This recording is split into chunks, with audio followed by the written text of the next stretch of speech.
Hello students, welcome to Eduvector and this is Manisha Sharma. तो हम पढ़ रहे थे क्लास 10th का chapter 13 surface area and volume. उसमें हम एक्सरसाइज 13.3 तक कंप्लीट कर चुके हैं और आज हम पढ़ेंगे एक्सरसाइज 13.4 स्टार्ट करने जा रहे हैं, उसका क्वेश्चन नंबर 1। ठीक है, तो क्वेश्चन है a drinking glass is in the shape of a frustum of a cone of height 14 centimetre. एक ड्रिंकिंग ग्लास है जिसे frustum of a cone, frustum of a cone कुछ इस टाइप से होता है कि नॉर्मली मैं आपको फ्रस्टम की एक बार आपको शेप बता देती हूँ। ये मेरे पास कोन था, तो हमारी ये शेप किस चीज की थी? कोन की शेप थी। कोन की शेप में अगर हम यहाँ पे जो ये वाला पोर्शन है इसे कट कर दें तो ये कुछ इस तरीके से बन जाएगी शेप। ये क्या बन जाएगी? कुछ इस तरीके से शेप बन जाएगी। तो इसको क्या बोलते हैं? ये शेप होती है हमारे पास फ्रस्टम की। क्लियर?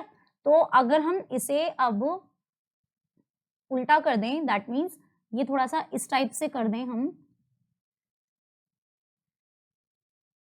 इस टाइप से, जो ग्लास की शेप उसने बोला है कि जो हमारे पास जो ड्रिंकिंग ग्लास है वो किसकी शेप में है? फ्रस्टम ऑफ अ कोन। तो हमने क्या किया है कि कोन हमारा ऐसे था, तो हमने इस कोन को ही कट किया है ऊपर से, तभी से क्या बनाया? या पे इधर यहाँ पे नीचे से कट किया है, जो हमने इसे फ्रस्टम बनाया है। क्लियर? तो इसकी पूरी हाइट गिवन है हमें 14 सेंटीमीटर, डायमीटर्स गिवन है अपर की भी और दोनों भी, जो सर्कुलर एंड्स हैं उन दोनों की। कैपेसिटी पूछी है। ठीक है, तो ये कुछ इस टाइप से था। ये हमारा क्या है? ग्लास है, जिस ग्लास में क्या है? हाइट दे रखी है 14 सेंटीमीटर और ये इसकी पूरी डायमीटर दे रखी है 4 और इसकी डायमीटर दे रखी है हमें पूरी 2। तो हम ये कह सकते हैं कि R1 हम बोल सकते हैं अपर, जो हमारे पास क्या है, ये हम बोल सकते हैं कि जो अपर बेस है उसकी R1 हाइट, R1 रेडियस हो गई, जो कि कितनी हो जाएगी? 4/2, that is 2 centimetre. Clear? R2 हो गई मेरे पास लोअर बेस की। क्या हुई? लोअर बेस की रेडियस हो गई, जो कि कितनी हुई? 2/2, दैट मीन्स 1 सेंटीमीटर। अब हमें हाइट दे दी है किसकी? जो भी फ्रस्टम की, या हम कह सकते हैं कोन की हाइट दे दी है, जो कि कितनी है? 14 सेंटीमीटर। अब ये क्या है? ये कोन का पार्ट है, तो इसका जो फॉर्मूला होता है, जैसे कि आप लोगों को ये बात फॉर्मूला इसका पता ही होगा, तो वॉल्यूम ऑफ फ्रस्टम का फॉर्मूला जो होता है वो कितना होता है?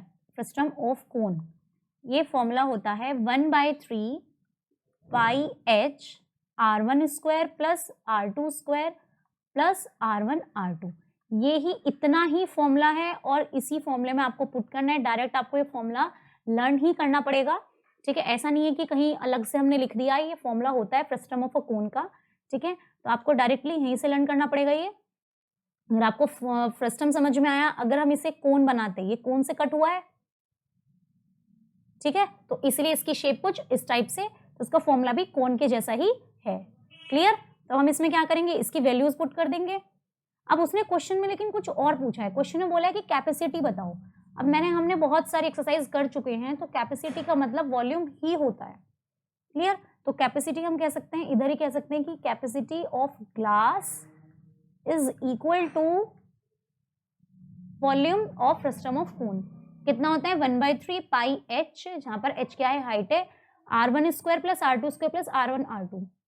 ये आपके ऊपर टोटली डिपेंड करता है कि R1 आप अपर बेस माने या स्मॉल बेस माने, इससे लोअर बेस माने, इससे कोई भी इफेक्ट नहीं है। तो नाउ पुटिंग द वैल्यूज, तो 1/3 पाई एच, तो सबसे पहले हम पाई की वैल्यू रखते हैं। 1/3 पाई हुआ 22/7 और h हुआ मेरे पास 14। अंदर R1 स्क्वायर, R1 हमने किसे माना है?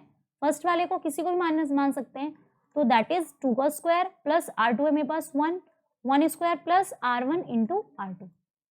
कुछ नहीं किया, सीधे सीधे वैल्यूज पुट की है। क्लियर हुई इतनी बात? ठीक है, 7 से 2 टाइम्स जाएगी, 7 2 14। अब यहाँ पर 1/3 इंटू 22 इंटू 2 का स्क्वायर 4, 1 का स्क्वायर 1 और 2 1 2। क्लियर? तो कितना हुआ है? 4 1 5 2 7। अब हम इसे स्टार्ट करें, यहाँ पे लिखेंगे 1/3 इंटू 22 इंटू 2, जो कि क्या हुआ है? मल्टीप्लाई होके क्या आया? प्लस हो गए 5 और 5 और 2 7। क्लियर है इतनी बात? ये आ गई हमारी वैल्यूज की 7 के इक्वल। अब हम मल्टीप्लाई करते हैं, तो ये हो जाएगा 44 इंटू 7/3, 7 4 जो 28, 7 4 जो 28, 29 30, तो 308/3 सेंटीमीटर क्यूब। अब आप इसे डिवाइड करके चाहें तो पॉइंट में लिख सकते हैं, चाहे तो आप मिक्स फ्रैक्शन में लिख सकते हैं। ठीक है, तो ये हो जाएगा 3 1 टाइम्स 3 वन जो 3 और 3 टाइम जो 30, 3 2 जो 6, 2 बचे 0.036 जो 18, तो ये हो जाएगी 102.66 सेंटीमीटर क्यूब। तो ये क्या है, फ्रस्टम ऑफ अ कोन का वॉल्यूम आ गया है। क्लियर, ये आपको एक नई चीज है जो कि फ्रस्टम है। शायद आई थिंक आपने इससे पहले कभी कोई वर्ड नहीं सुना होगा कि फ्रस्टम भी कोई शेप होती है, बट कैसे बनाई जाती है, क्या होती है, ये मैंने आपको इसमें बहुत अच्छे से समझा दिया है। ठीक है, अब आपको कोई कंफ्यूजन नहीं होगी। जैसे ग्लास की शेप हुई और बकेट की शेप हुई, ये सब जो हमारे पास टब होते हैं उनकी शेप है। तो ये सब शेप्स क्या होती हैं, फ्रस्टम की होती हैं। आया समझ में? ठीक है, thank you all of you. आज की